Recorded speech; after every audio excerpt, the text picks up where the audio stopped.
Hey there, Riverica here, reporting for duty on a trigger. Thank you so much for shuffling states of emergency into adoption spirit magic with us and steering clear of danger. Heartily, we are grateful. In this session, we are exploring what the full moon, the Libra full moon, on the 5th or 6th of April 2023 has to share with us about moving forward, minding our business in the highest love and light. But before that, some disclaimers. I am not a doctor, lawyer, therapist. I'm a fortune teller, so what I offer is no substitute for their services. Furthermore, what I share does not determine your future, only your intentions and actions do. So please use your gifts of discernment before deciding what to gather and take away. And please take only what resonates and blow like a kiss the rest to the universe for cosmic composting back into beauty. This reading is intended for fun and games, for shits and giggles, for entertainment, for flexing our heart, mind, body, soul, spirit, emotions, and intuition. And at the least, I hope to cause harm to none, and at the most, I hope I may assist you on your healing path. All that said, let me introduce our helpers. I have lit candles for Source, Mother Earth, Father Sky, the homeless, those that kick them out of the homes, the neighbors, the passers-by, even those working against our spiritual progression. Also harmony, unity, and balance, our ancestors here in the highest love and light, Archangel Azrael, and those who have crossed over to Father Sky by way of suicide, and the family and friends they left behind on Mother Earth, as well as the war-torn families, countries, nations, galaxies, worlds, universes.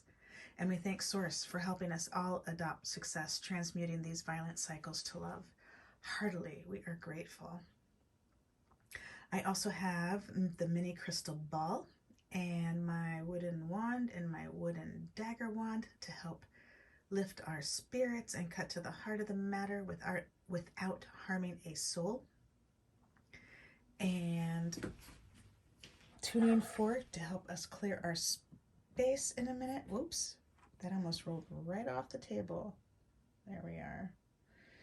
And this tuning fork is set at 528C, so I invite you to check out 4 or 5 or 6 or 7, 27 different resources about what that may mean for you, because we are all different psychosocial science experiments, and what resonates for me may be different than what resonates for you. And so I enjoy inviting you to explore more on your own so this reading can be even more meaningful to you. But off the top of my head, I'd say the 528 and the C helps with your Anahata chakra, with our Anahata chakra, the heart chakra. But also that note C helps with the Muladhara chakra, our root chakra. So that is super fun, helping us play through our losses. And I rolled a number 1 with my wooden dice today to select the deck of cards. And that number 1 invokes the creator. It initiates and begins. It helps put our needs to a conclusion and put ourselves first. And the deck that was chosen was the Paragrams by Paramahansa Yogananda. And I invite you to check out the Self-Realization Fellowship online or in person to procure your own set of paragrams, because I am restricted by copyright from transcribing those in the video today. And so you can find Self-Realization Fellowship online. If you're in LA, you can visit them in person at their beautiful, beautiful temple near the end of Sunset Boulevard, almost overlooking the Pacific Ocean. Such a beautiful temple. There's beautiful gardens and a memorial for Gandhi with some of Gandhi's ashes, and resource centers that you may enjoy. And there you can also pick up a deck of your own of the paragrams. And I always wonder every time I say that, did the people who created Instagram, did they used to have the paragrams, or did they have the paragrams? Are they a self-realization fellowship person? Did they study from Paramahansa Yogananda? I wonder. So that Paramahansa Yogananda, he's really intriguing and amazing, the work that he's done and shared with the world. And you can check out for your own the Autobiography of a Yogi if you haven't come across it already, to learn more about Paramahansa Yogananda and his Self-Realization Fellowship. It has enlightened me very much, and maybe it might do the same for you. You can also get lessons mailed home to your home every 2 weeks for a very nominal fee. For years, there's years of lessons that you don't even have to leave your home to get. And they are so thick and rich that it could take you the full 2 weeks to digest each lesson. That's how intense they are.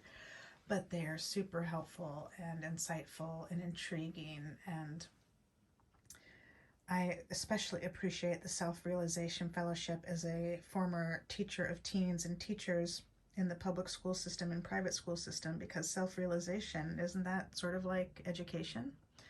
Like if you look at Maslow's hierarchy of needs, that self-realization is at the top of the pyramid. Yeah, check it out. Check it out yourself. See how it resonates with you. See what you think. So before we jump into the reading, let's clear the space. And, oh, I forgot to mention, kyanite is the crystal chosen for this reading, for this full moon reading, this pink kyanite. And so you may enjoy researching that more on your own to assist you in moving through these energies in the highest love and light. And, you know, on the full moon and after the full moon for a couple days, perhaps even for the full month. But such a beautiful, lovely stone. And off the top of my head, I'd say one word I'd associate with this is unconditional love. Super sweet stone. Alrighty. So let us clear the space together. Thank you for holding the intention of seeing only love, and only love we shall see. Here we go. Mind, body, speech, in perfect oneness, I send my heart along with the sound of the bell. My hearers awaken from forgetfulness and transcend all anxiety and sorrow. Om. Peace. Shanti.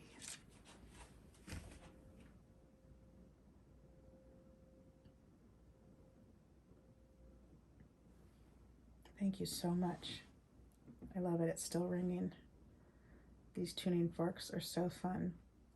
You know, loss is so challenging. It's so challenging, to say the least. And so things like this, the musical healing, the sound healing, the cards, the crystals, the candles, can help us play through without falling into the violent cycles. And so I really appreciate that. And you may too, those of you who are walking on the healing path or thinking about walking on the healing path. And so I enjoy sharing them with you. All right, so let's see what the full moon, the Libra full moon, has to tell us about moving forward in the highest love and light this April 2023. And again, that happens on the 5th or 6th of April, depending on where you are in the world. And you are a whole, full, loving, powerful spiritual being, as well as I. And we thank your source and spirit team, angels, galaxy guides, ancestors here in the highest love and light, saints, sages, gods, goddesses, universes. And we thank your source and my source for immediately shifting the situation into what it needs to be, offering necessary insights, healings, acts of grace, protection. Heartily, we are grateful. And so it was, and so it was, and so it was, and so it was.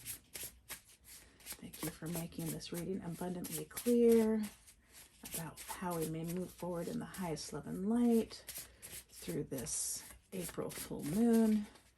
Heartily, we are grateful.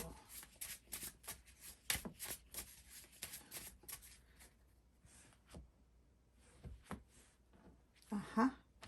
That's fun. Love it. Peace. Change yourself, and you have done your part in changing the world.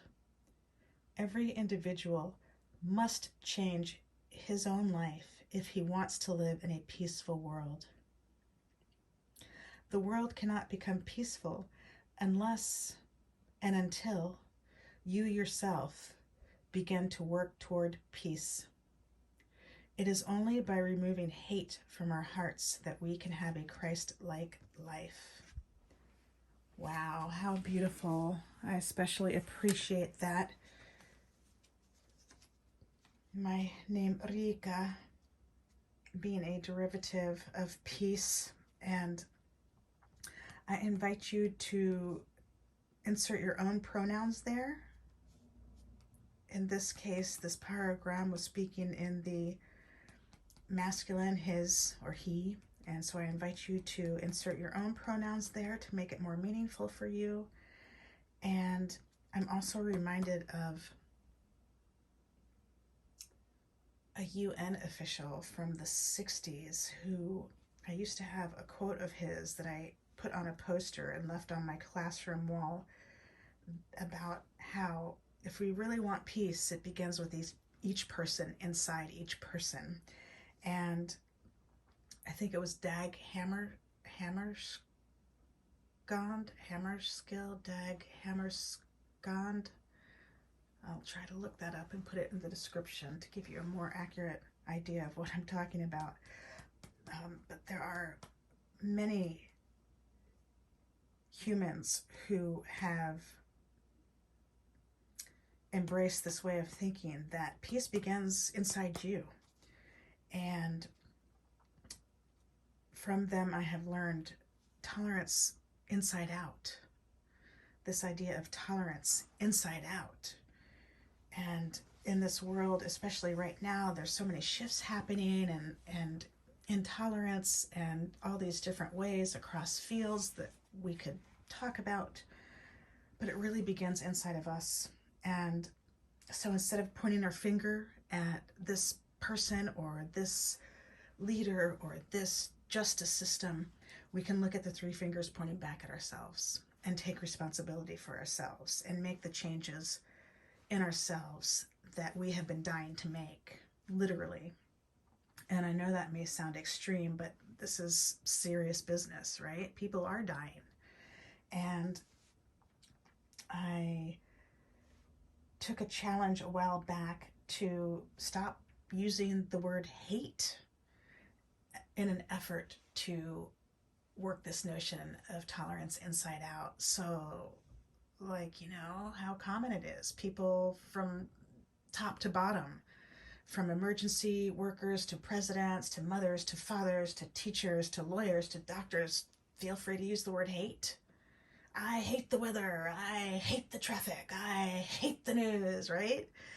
And so at a point during my teaching career, I decided, wow, I'm just going to stop using that word and use something different to more accurately and fairly describe where I'm coming from.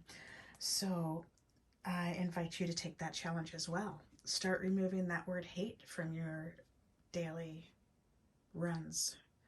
And so what that looks like is that you may end up saying it. Oh, I hate the fucking traffic. And then you catch yourself and you restate what you said. You say it in a different way that doesn't use that word hate. And so that's one way that we can remove hate from our hearts. There's so many different ways, but to me that seemed like a very elementary way that I could start doing that for myself. I'm sort of elementary. At the age of 25, I was more like a 15-year-old emotionally for everything that I had been through, for all the loss and trauma I had been through. And that loss and trauma, it delays us from developing academically, physically, emotionally, linguistically. Maybe you've noticed. And so to own that and take responsibility for that, even though I didn't put those losses on myself, they were inherited and put on me, I decided to take responsibility, and I still am trying to take responsibility, and I invite you to join me in this endeavor if that resonates with you, of course, because, right, free will is real. Everybody has a choice. Well, sometimes it may seem like our free will is robbed because of the loss and trauma we have suffered, right? To be fair, like, I know so many times growing up, people would be like, well, you always have a choice. And I'm like, well, really, I don't. There's this loss and trauma that's blocking me from choosing. And orphans and adoptees, you know what I'm talking about, right? Like, we didn't have a choice. We didn't have a choice in the social contract. We didn't have a say in having our heritage erased, or our family, our first families erased, or not being able to speak our truths about our origins or our heritage or our adoption. We didn't have a choice. In order to survive, we had to do what we were being told. We had to be obedient in order to survive. And then as we grew into adulthood, we began to seek out safer places for ourselves and carving out that safe space for ourselves to where we could finally heal and have a choice. And some of us, that meant cutting ties, and others of us, it came about in different ways, right? Everybody is a different psychosocial science experiment, and we all operate differently in how we heal and how we move forward. But those of you who are here, if you're watching this channel, if you're taking in this channel and this content, you're on the healing path. You've determined you're on the healing path, and you're holding yourself to a different standard. And so, yeah, peace. Peace is what this Libra full moon is offering us about how to move forward in the highest love and light, and taking the time to change yourself. And these past couple years, with everything that's been going on, that's been, in a way, more accessible to all of us. All of us have had to change. We've been asked to change, and we have. And so this Libra full moon is asking us to own that, make sure it's true for us, and to keep changing as long as we live, right? We keep changing, the world keeps changing, and so determining what you want to adopt, how you want to adopt success as you in life keep changing here, there, and beyond, to maintain that peace and to maintain that joy. And so that really puts a different spin on peace, especially with everything going on these days and what you see if you still tune into the news, into the current events, and you see how so many people are content with pointing fingers,